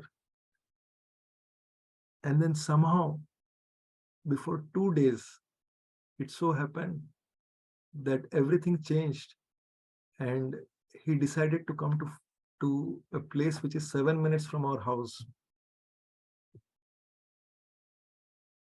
In like when he was coming to Chicago, at that time, like, okay, if there was someone who was in most anxiety, that was me and my wife, like, okay, because I was thinking, how do I take her? Because her bodily abilities, she was having instability in body and having low strength in her legs. So at that time, like, okay, I was really thinking, like, okay, how to take her. And then when plans changed, it was as if like it was very close to our house happening. When there is a connection with the Guru, the connection is heart to heart, especially when it comes to bona fide sampradaya. Many people like what they understand from Guru is, okay, let's take diksha means, अच्छा ठीक है आप पैसे दे दो मेरे को, ये आपको दीक्षा मिल गया, ये मंत्र मिल गया, और अब आपको जो इच्छा वो कर लो. And many people use a guru like, okay, just like I have a Mercedes car, is like, okay, here is a guru also. Okay, but that is not how spirituality is. She was very in-depth person in terms of the spirituality. Um, the other thing I wanted to share, and if time permits, I can share like, okay, um, a video like, okay, for her. when she got initiated, actually, because I wanted to show some of the things there. I wanted to share firstly about, like, okay, at the time when she left her body, when her health, she was good, she was doing good. Like on the 31st of December, we both heard a class by our spiritual master, um, Sunnes Radhanath Swami, and it's a very wonderful class. Like if you want to go back and search on Google or on YouTube, it is how to accept reversals without being disturbed, how to accept reversals with gratitude without being disturbed. So very nice class, actually, because reversals can come to anyone, and we may have a lot of different emotions that run when things don't go our way. And as she was hearing that class, she was really relishing and she was feeling grateful that, okay, oh, this is so nice, actually. And we were being reminded of, like, mistakes that we would do if we were in our previous state of consciousness. But she was really very appreciative of how much, what to what depth, like, okay, that Maharaj was sharing. And then, like, okay, suddenly her health deteriorated, and in very in minutes I learned that, okay, um, that she just, there is, the next 24 hours are going to be very critical for her, because her blood pressure suddenly dropped to 60 by 32. And when that happened, like, okay, they moved her to the ICU. And while I was, so I, the hospital is like 40 minutes from where we stay, and my daughter was very close to where we stay at another devotee's place. So I asked, like, okay, that my daughter be brought over.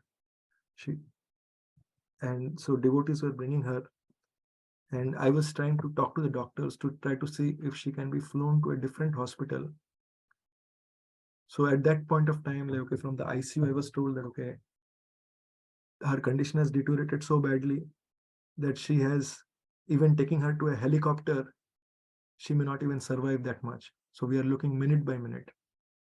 So while, if that was the situation, so I asked devotees to come, like, okay, so that they can pray for her. But I was thinking that, okay, they will not make it, because it's a 40-minute drive, and they were telling the next 15 minutes also she can crash anytime. So at that time, I just prayed to my spiritual master that, okay, so when the spiritual master accepts someone, the spiritual master becomes his spiritual father, and the child becomes his spiritual son or daughter. So I just prayed to my spiritual master that, okay, this is your daughter now, and so there is barely something I can do here. Things are beyond my control, and I tried all my best, but now at this time also I really want to give her the best.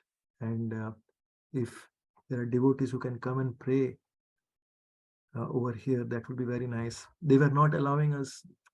Initially, they said that, okay, only one person is allowed in the ICU, because it's a COVID time and we have to respect that. But suddenly it so happened that, okay, her health was going down every minute, and suddenly the doctors became very cooperative, and the devotees started coming. So they started doing kirtan, and then there were devotees who joined in Zoom from Vrindavan, and they started doing Bhagavad Katha of from Vrindavan, and they started bringing, like, the different things, the Tulsi of Shri Radha Shamshun, the different deities, like, okay, from Vrindavan, from Shri Radha Kunjabihari, Shri Radha Gopijan Vallabh, and Shaligram's Charanam, Giriraj Shaligram's Charanamrit was coming for her. all of this manifesting in very short time, okay, within the next, and whatever was 15 minutes, that time was slowly getting extended. And I could see that, okay, all the different paraphernalia, the dust of Govardhan, which is in Vrindavan, that came. And at that time, I could not, things were happening very fast. But when I reflected on it later, I was thinking this is the same desire that she did when she was in Vrindavan in 2019. We are talking about 2023, 1st January at 1 a.m. That that Chintamani Dham, that power of connection of Guru and his spiritual daughter, the spiritual father and his spiritual daughter, I was seeing it was manifesting the behavior of the people like who were not allowing us inside first. And there were 30 devotees who were doing kirtan, and inside the room, which was practically unthinkable, they were playing mridangas and kartal.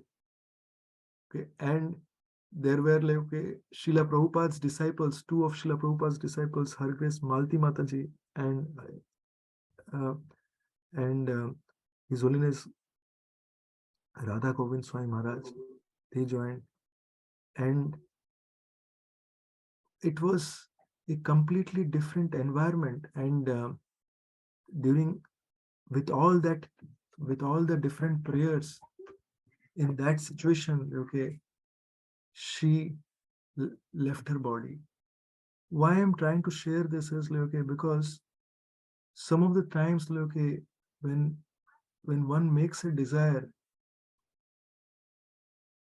we don't even know like, okay, if our desires are being heard.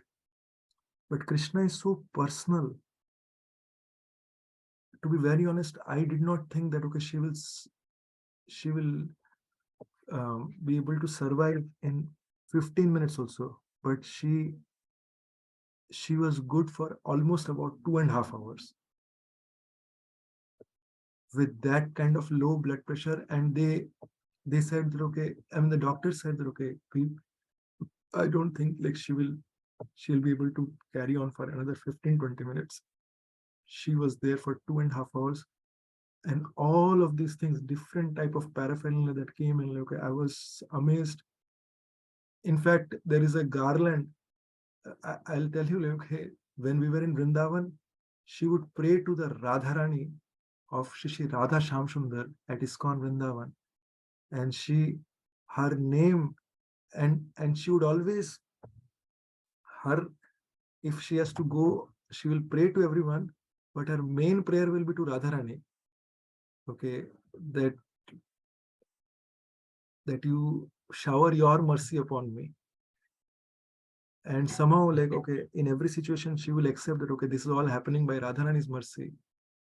And when Guru Maharaj gave her the name, her name was given as Anuradha Priya.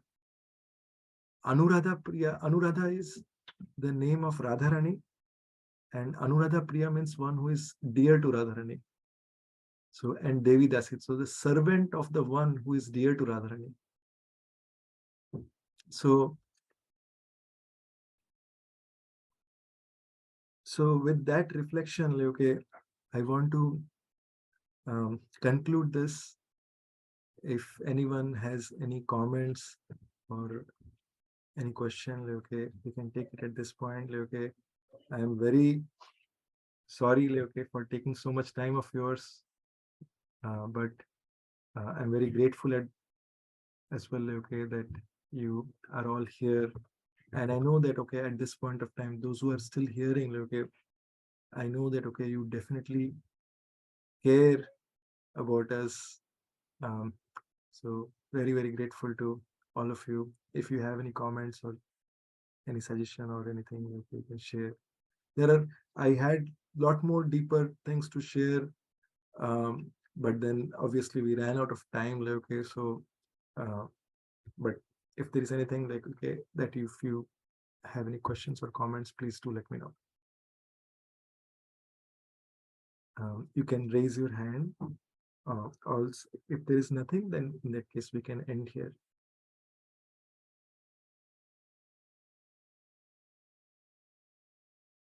Let me check. Okay, does anyone have any comments or questions? I'll just put it in the gallery view.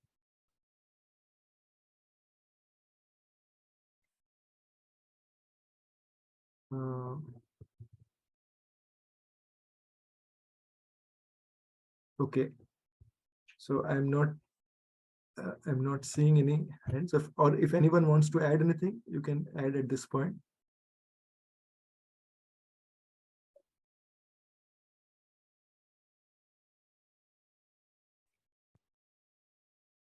Hare Krishna Prabhuji, this is Sunil here. Dandavat Pranam Prabhu. Dandavat Pranam. Thank you so much for sharing your experience with us. It gives us, the strength and the faith in the holy name and in the process. So thank you so much for that. Hare Krishna. And let me know and let us know how we can be of your help in this time. Thank you so much. Dandavat Pranam Prabhu. Thank you, Prabhu. Thank you very much. I need all of your prayers and blessings,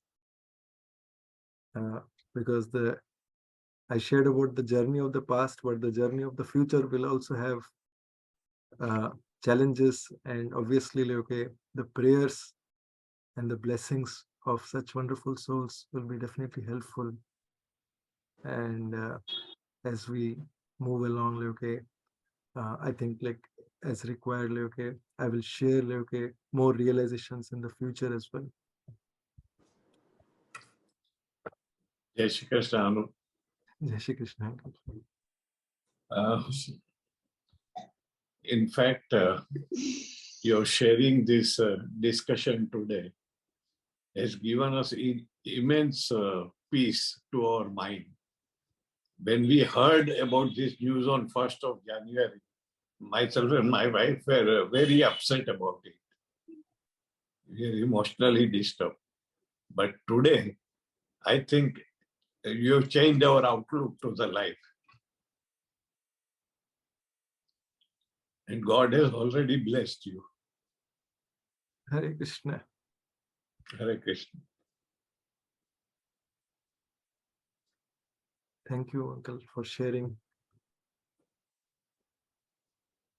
Yes. We must thank you for reposing our faith in God.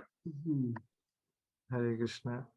Yes, at no point of time, okay, within this journey, okay, when we were going through the turbulences, we could see the hand of God in every situation. I'll give you one example, Uncle. When I was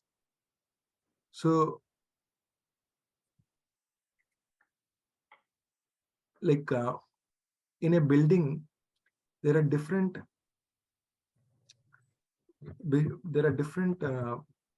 pillars of the building. But if we imagine, okay, if the pillars of the building are broken, okay, then the building will slowly, the foundation will start weakening up and it will fall down. So Yes. in life also, there are different pillars. And for me, in order to sustain with all this different treatment, going to Vrindavan and everything, it was important that I continue with my work also, because I had to pay for all this financial bills, all this. So my work,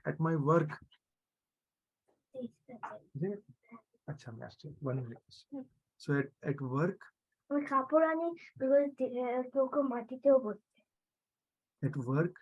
was completely given so much support. When I was in India, everyone supported me from work. In fact, to the extent of, okay, I have not come across any company, okay, where I'm just a very insignificant contractor, okay, at work. And for 8 months I was in India. I was getting paid in there, and they all supported me in ways that are unthinkable. to the extent that was unthinkable. And constantly they were making sure that, okay, if there is any doctor appointment or anything, many times I left meetings just halfway and everyone was very understanding. When there is one, since uncle you brought this, right, I want to share one very small incident. This incident gave me enormous strength, gave me and Anuradha Priya enormous strength, despite no matter whatever the situation is.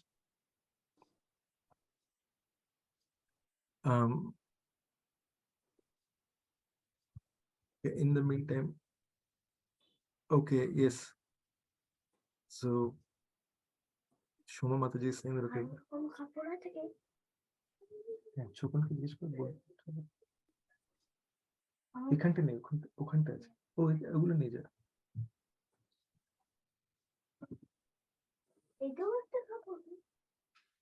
নিয়ে যা ওটা। So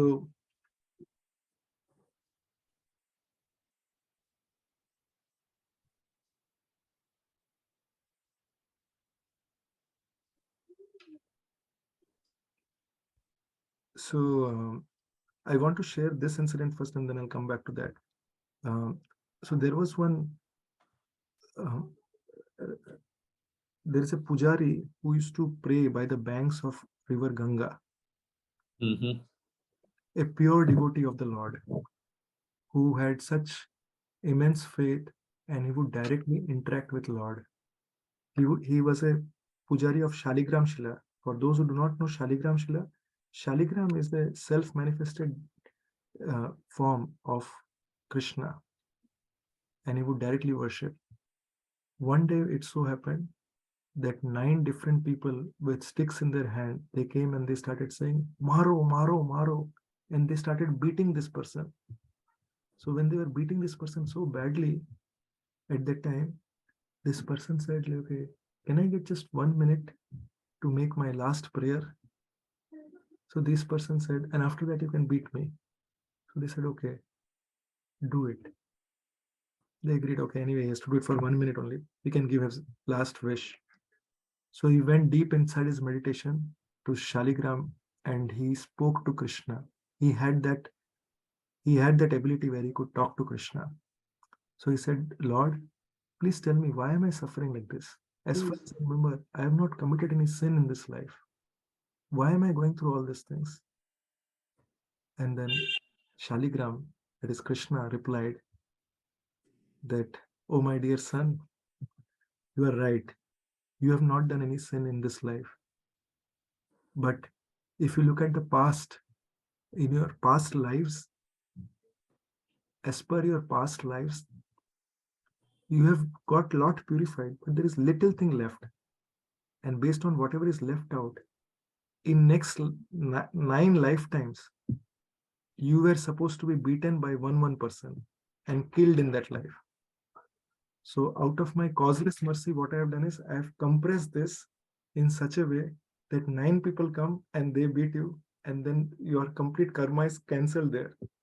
And at the end of it, you can come back to me. Because we know gold, there is 18 karat gold, 22 karat gold, all different kind of things. But the purest form of gold is 24 karat. How can we purify the gold? We can purify a 22 karat gold by heating. When the gold is heated, at that time the impurities of the gold and the pure gold is separated. So as human beings, the real purpose of our human life is purifying our existence. Okay, we may have to go through those different situations, and the different situations are just meant to purify us. And when we take that in that essence, then we can grow through life and not just go through it. And that, when we stick to this, yes, although we are going through this, Lord has some purpose, he has some higher purpose. Then if he so desires, he reveals that higher purpose out to us. And there is, since you mentioned this, I also want to share that there is a There is a verse in the Bhagavatam. It's called in the 10th canto of Bhagavatam. There is this verse. It reads like this, and I just found it on Google, and I'll read this out. Tatenukampam susumikshmano bhunjana evatmakritam vipakam ridvagvapurbhir vidadhannamaste jiveta yo muktipade sadaibhak. This is a prayer made by Lord Brahma, Lord Krishna. Now, Lord Brahma, he lives for 8.3 billion years. If there is someone like, okay, whose position is totally, who is not really much affected by all this problems due to Adi Bhautik, Adi Atmik, Adi Daivik that we spoke about. If there is one personality who is not affected by that, that is Brahma. So he has no anxiety about his position going. He has a fixed life and he will live that much life no longer what, no matter what. So that Lord Brahma, and why I said this is because his position is very, very firm. He prays to Krishna and he says, and I'll read the translation, my dear Lord, one who earnestly waits for you to bestow your causeless mercy upon him, all the while patiently suffering the reactions of his past misdeeds and offering you respectful obeisances with his heart, words, and body, is surely eligible for liberation, for it has become his rightful claim.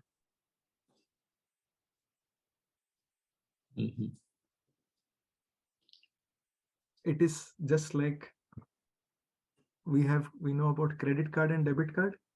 Yeah. So if we are once we take on to bhakti, we are just paying our credit card bills and we are getting done with that. But if when we, and what Krishna does is he removes, like he will compress like whatever is there and he will start removing that. Not everyone will get different type of things, because one who is in grade 1 will get grade 1 type of things, like where Krishna is removing like whatever is there, like whatever are the backlog karmas, because if it is not complete within this life, it will carry on for next life. And debit card is like, we can, as much money that we have, we'll only get that much. So many times we see that, okay, this person did so much, all doing good, but then he's not getting whatever he wants. So if he has 5,000 rupees in his account, he can only get 5,000 benefit. That's all he can get. Yeah. So that's how it is. I hope I added something like that. I hope that helps. Sure. Yeah. Hare Krishna. Hare Krishna. Does anyone else want to add anything, or we can then end here? Okay, then we'll end here then. Thank you all very much. Hare Krishna. Hare Krishna. Hare Krishna. Jagat Krishna Hare Prabhupada. Krishna. Jai. Hare Krishna. Jai. Jai. Vrinda ki, Ananda Koti Vaishnava Vrinda ki jai.